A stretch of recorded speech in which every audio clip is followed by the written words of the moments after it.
Are you trying to figure out if your breastfed baby is sensitive or allergic to foods that you're eating?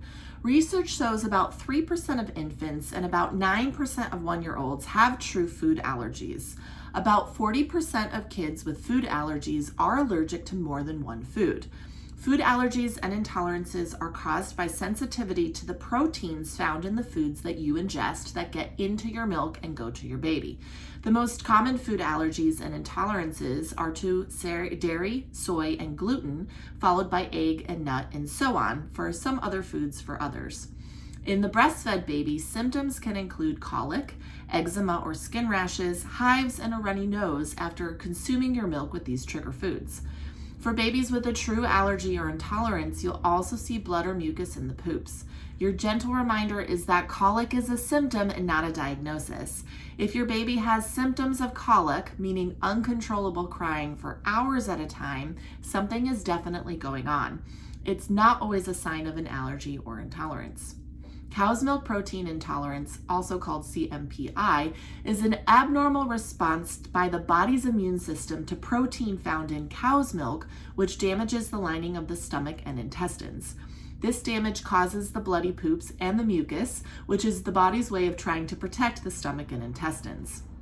Cow's milk protein intolerance is not lactose intolerance. It is extremely rare for human babies to be lactose intolerant, as lactose is the #1 sugar in breast milk, and our babies have an enzyme called lactase to break down lactose. If your baby does have signs of allergies and intolerances to the foods you are consuming in your diet, especially the skin rashes or eczema combined with blood or mucus in their poop, elimination diets of these trigger foods should improve your baby's symptoms. If you were told, though, that it takes 2 to 3 weeks to clear the dairy, soy, or other trigger foods from your milk, and you should switch to formula in that time, you were given extremely inaccurate and potentially harmful advice. This may inadvertently sabotage your supply. Milk is made from your blood, not from the contents of your stomach.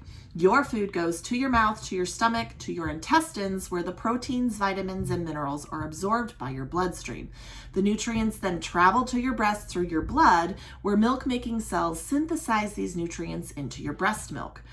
This milk then goes to your baby's mouth, to their stomach, to their intestines to be broken down and absorbed by their body. From free2feed.com, which is my favorite website on allergies and breast milk, quote, while more research is still needed, a small study showed lactating mothers who ingested milk prior to being dairy-free found cow's milk protein peaks at about 2 hours post-ingestion and were undetectable at 6 hours. This was a small study done with incredibly accurate testing. If you ingest a trigger food, the proteins from those foods are found in your milk in a few hours after you ingest them, and then are completely cleared from your system within a few hours. These proteins are not stored in your body and are not found in your milk weeks later if you're not consistently ingesting them. It does not take weeks to clear from your system. The Journal of Pediatric Gastroenterology and Nutrition reports, for an immediate reaction, the maternal elimination diet needs to be maintained for only 3 to 6 days. If delayed reactions are suspected, then the diet should be continued for up to 14 days. If there are no improvements in symptoms, then it is likely that the diagnosis is other than cow's milk protein allergy as the cause of the symptoms, and the child should be further evaluated. Meaning that while protein is cleared from your milk in less than a day, the reaction and damage in your baby's GI system can be longer lasting.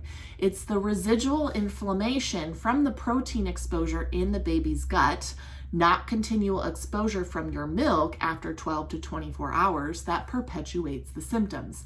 This is why elimination diets are still recommended for 2 to 3 weeks to see if baby's symptoms resolve, but that protein is no longer in your milk. If you are eliminating foods to see if baby is sensitive to dairy or soy or other foods, it is safe to continue to breastfeed during the elimination. That protein has cleared from your milk within hours, not weeks. If you are struggling with what's triggering your baby's bloody or mucousy poops, please work with a qualified IBCLC lactation consultant, pediatric GI or allergy specialist to find your baby's triggers and what foods you actually need to eliminate. If you have gone through a strict elimination diet and your baby is still having certain symptoms, they may not actually have an allergy. Those symptoms could be caused by tongue tie, oversupply, colic, some other issue.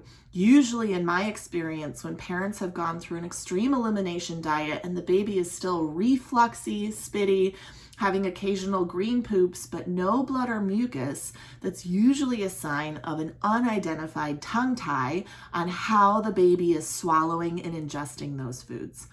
As always, if you have any concerns about how your baby is feeding and swallowing or about their poops, please work with a qualified healthcare practitioner in your area. If you need any assistance from me, please feel free to email me at lalactation@gmail.com, or to set up your private appointment, please go to www.lalactation.com. Like, subscribe, and share. Now you know.